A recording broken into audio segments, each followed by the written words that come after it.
بسم اللہ الرحمن الرحیم۔ میرے تمام سننے والے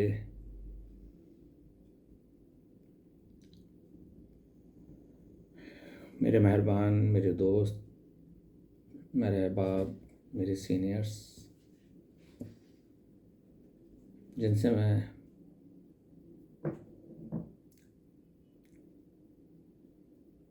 ہمہ وقت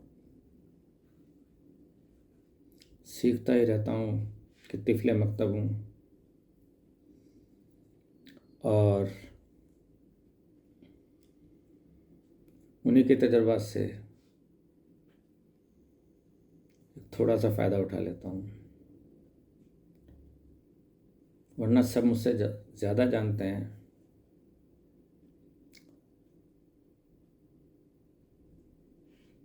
لیکن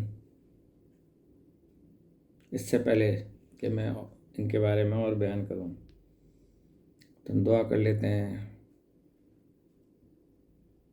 کہ اے ہم سے راضی ہو جانے والے اور جلد راضی ہو جانے والے، ہمارے پاس دعاؤں کے علاوہ کوئی ہتھیار نہیں، اور بے شک تو ہر بات پہ قدرت رکھتا ہے، تو ہم پر بھی اپنا رحم نازل فرما، تمام مخلوقات پر اپنا کرم فرما۔ تو ہم ذکر کر رہے تھے کہ سینئر سے سیکھ رہے ہیں، اور حدیث مبارکہ میں بھی ہے کہ محض سے لے کے لحد تک علم حاصل کرو۔ تو میں اپنا حصہ اتنا ڈال دیتا ہوں کہ جب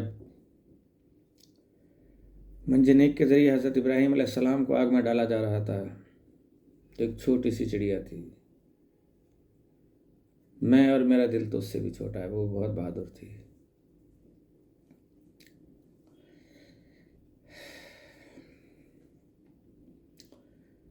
تو وہ اپنی چونچ میں تھوڑا سا پانی لیتی اور وہ آگ پہ ڈالتی۔ کسی نے کہا کہ چڑیا، تمہارے اس پانی ڈالنے سے کون سا ابراہیم کی آگ بجھ جائے گی؟ تو اس نے کہا کہ بجھے یا نہ بجھے، حسب استطاعت، حسب طاقت میں اپنا حصہ ڈال رہی ہوں، اور اپنا حق ادا کر رہی ہوں ایک نبی کے لیے، پیغمبر کے لیے۔ اور یہی جب اکٹھی ہو جائیں اور ابابیل کی صورت اختیار کر جائیں تو بتانے کی ضرورت نہیں ہے کہ اللہ پاک نے سورہ ابابیل نازل کی اور ابرہا کے لشکر کو ان چھوٹی چھوٹی ابابیلوں نے کس طرح تہس نہس کر دیا۔ تو اندازہ لگائیں کہ میں بھی وہ قطرہ لے لے کے آپ لوگوں سے کوشش کرتا ہوں اور احباب تک پہنچاؤں، آپ کو بھی صدقہ جاریہ ملے، مجھے بھی صدقہ جاریہ ملے، اور میرے تمام سننے والوں کو، مہربانوں کو جو مجھے سنتے ہیں، ان کا میں بہت شکر گزار ہوں کہ میری ان گزارشات کو سنتے ہیں، لائک کرتے ہیں اور سبسکرائب کرتے ہیں۔ تو امید ہے، بلکہ امید قوی ہے کہ انشاءاللہ آپ میری اس چھوٹی سی کاوش کو دوام بخشیں گے اور یہ میرا پروگرام نہیں، آپ کا پروگرام ہے. آپ مجھے سبسکرائب نہ کریں، اپنے آپ کو کریں، کیونکہ آپ میرے دل کی آواز ہیں اور میں آپ کے دل کی آواز بننے کی کوشش کر رہا ہوں ابھی.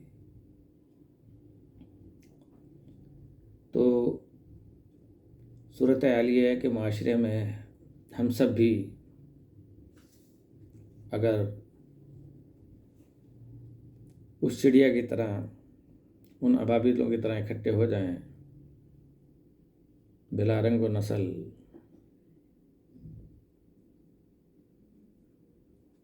بلا قوم و مذہب، اور اللہ کے دین کی طرح کہ رسی کو مضبوطی سے تھام لیں.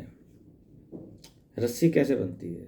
دھاگوں سے بنی ہے، مادے سے بنی ہے، اور مادہ اتنا چھوٹے سے چھوٹا ذرہ ہے کہ جو خوردبین سے دیکھا جاتا ہے. وہی ذرہ جب بڑا ہوتا جاتا ہے، ذرات کے ساتھ ذرات ملتے جاتے ہیں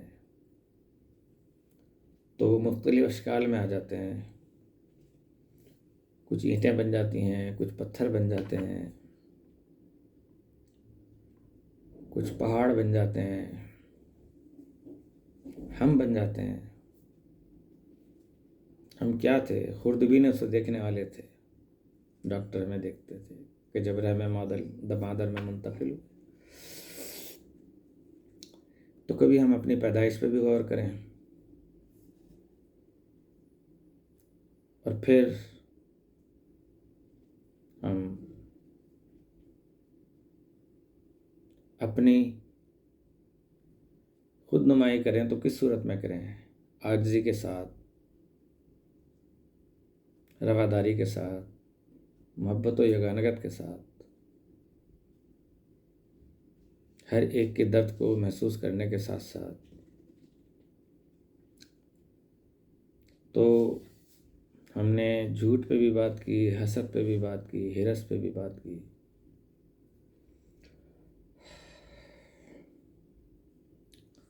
اور چند روحانی بیماریوں پہ بھی بات کی کہ یہ روحانی بیماریاں صرف روح تک محدود نہیں رہتی ہیں، پھر یہ جسمانی طور پہ بھی جو ہے نا انسان کو متاثر کرتی ہیں. یاسیت میں آ جاتا ہے، اینزائٹی آ جاتی ہے، اس پہ ڈپریشن میں مبتلا ہو جاتا ہے، اور احساس کمتری یا احساس برتری کا شکار ہو جاتا ہے. ہر دو صورتیں نقصان دہ ہیں. میری نظر میں احساس برتری ایک ہے انفیریٹی کمپلیکس، ایک ہے سپیریٹی آف کمپلیکس. کمپلیکس میں تو مبتلا ہیں نا، تو احساس برتری احساس کمتری کی ہی ایک شکل ہے کہ وہ اپنے آپ کو برتر ثابت کرنا چاہتا ہے. تو یہ اس کی احساس کمتری نہیں ہے تو کیا ہے؟ کہ جو وہ ہے نہیں لیکن اپنے آپ کو وہ نمایاں کرنا چاہتا ہے. انشاءاللہ آئندہ پروگرام میں اس بات پہ بھی بحث ہوگی. آج میں نے آپ کو گیس کا بھی ایک نسخہ بتانا ہے، موٹاپے کا نسخہ بتانا ہے، اور دمے کا علاج بھی بتانا ہے. تو جناب ہم بات کر رہے تھے خود نمائی کی، کہ خود نمائی کہاں پہ اچھی ہے اور کہاں پہ بیماری کی شکل اختیار کر جاتی ہے. بظاہر خود نمائی ایک شیطانی شکل ہے اور شیطان اسے بہکاتا ہے. اس کے ہاتھ میں ڈگڈگی ہوتی ہے، پھر ہم بندر کی طرح ناچتے ہیں، پھر لوگ ہم پہ ہنستے ہیں کہ ایک دور میں جب بندر کو لے کے مداری آیا کرتا تھا گلی محلوں میں، اڑ جا صاحب کو سلام کر، ایسے سلام کر، ہم ہنستے تھے، کہتے تھے دیکھو. پھر ہاتھ میں ڈول پکڑ کے سب سے پیسے لیا کرتا تھا اس میں. تو خود نمائی کی خواہش وہ مرض کہ جو انسان کو جذام کے مرض کی طرح، جذام کیا ہے؟ برس، سفید داغ ہاتھوں پہ، پیروں پہ، جسم پہ، تو جذام کے مرض کی طرح جو ہے وہ معاشرے سے نکال دیتا ہے۔ خود نمائی کی خواہش ایک ایسا مرض ہے، اور لوگوں کی نفرت و دشمنی ان دونوں میں مبتلا کر دیتا ہے۔ تو جو لوگ خود نمائی کے ذریعے دوسروں کی بے عزتی و توہین کرتے ہیں اور ہر محفل میں اپنی تعریف و توصیف کے پل باندھتے ہیں، خود اگر اچھے کپڑے پہن لیے، اچھی گاڑی میں آ گئے، کسی نے نہیں پوچھا تو خود ہی پوچھ لیا کہ گاڑی کیسی ہے، یار میرے کپڑے کیسے لگ رہے ہیں۔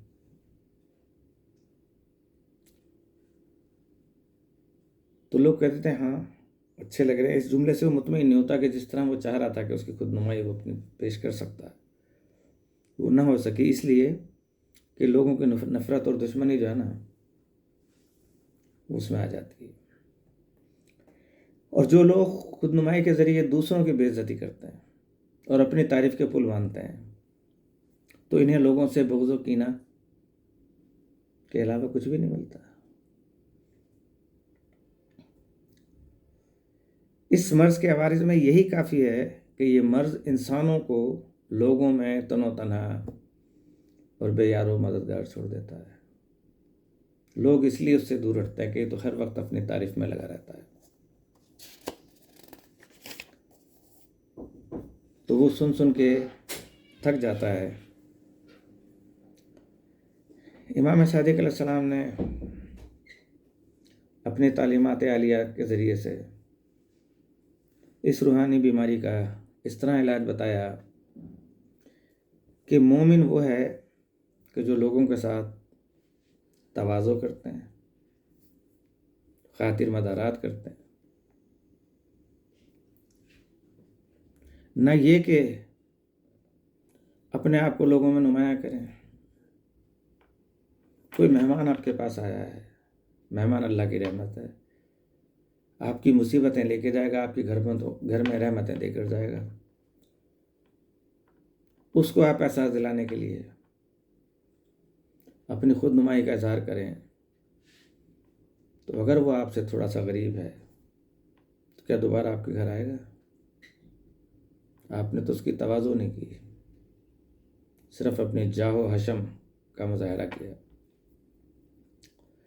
اسی خود نمائی کی اور خود نمائی کے تکبر کی وجہ سے انسان اللہ تعالیٰ سے غافل ہو جاتا ہے، صرف اپنے پہ نظر رکھتا ہے۔ تو جو قوم خود نمائی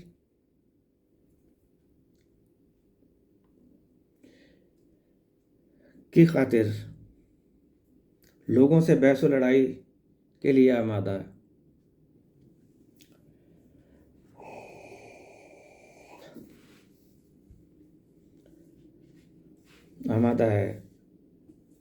رہتی ہو تو ان کے اچھے اعمال میں بھی خرابی پیدا ہو جاتی ہے۔ تو تمام ناظرین اور اپنے دوست احباب اور میرے سننے والوں کی خدمت میں جو بھی میں نے پیش کیا، یہ تو بحر بیکراں کا ایک قطرہ اور خورشید درخشاں کا ایک ذرہ ہے۔ ہم خدا کی بارگاہ میں دعا گو ہیں کہ ہمیں اور آپ کو حق گوئی اور حق جوئی کی ولایت کی توفیق عطا فرمائے۔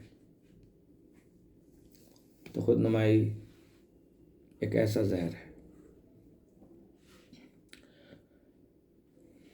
دل بہت بھرا ہوا ہے، میں اسے خالی کرنا چاہ رہا ہوں تمام آلائشوں سے صاف کرنا چاہ رہا ہوں۔ آئندہ پروگراموں میں آپ کے ساتھ میں کچھ آپ کو سکھا نہیں رہا، میں تو اپنے دکھ اور اپنی پریشانیاں شیئر کر رہا ہوں تاکہ مجھے کچھ سکون مل سکے۔ تو جناب، اب میں آپ کو نسخوں کی طرف لے چلوں، ٹائم زیادہ ہو رہا ہے اور ہمارے پاس ان چیزوں کے لیے ٹائم کم ہوتا ہے ذرا۔ تو سب سے پہلے تو دمے کا اکثری علاج ہے۔ آپ لوگوں کو نظر آ رہا ہوگا،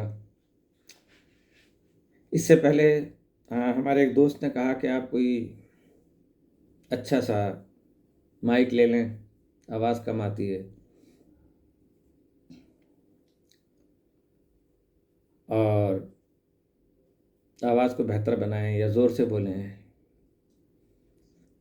تو مجھے بہت پسند آئی ان کی یہ رائے، اس لیے بھی کہ وہ سنتے ہیں۔ کسی بات پہ تو اختلاف کیا نا مجھ سے، اس بات پہ مجھے بڑی خوشی ہے، میں ان کا بہت احسان مند ہوں۔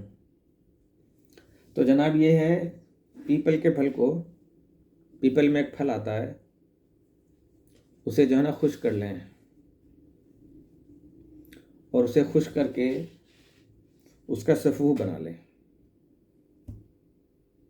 یہ ہر جگہ پایا جاتا ہے پیپل کا درخت، پورے پاکستان میں جگہ جگہ ہے۔ تو اس کے پھل کو خشک کر کے سفوح بنا لیں، صرف 14 دن، صرف 14 دن 5 گرام صبح شام نیم گرم پانی سے استعمال کریں۔ انشاءاللہ تعالی اس مرض سے چھٹکارا پائیں گے، دمے جیسی کیفیت سے۔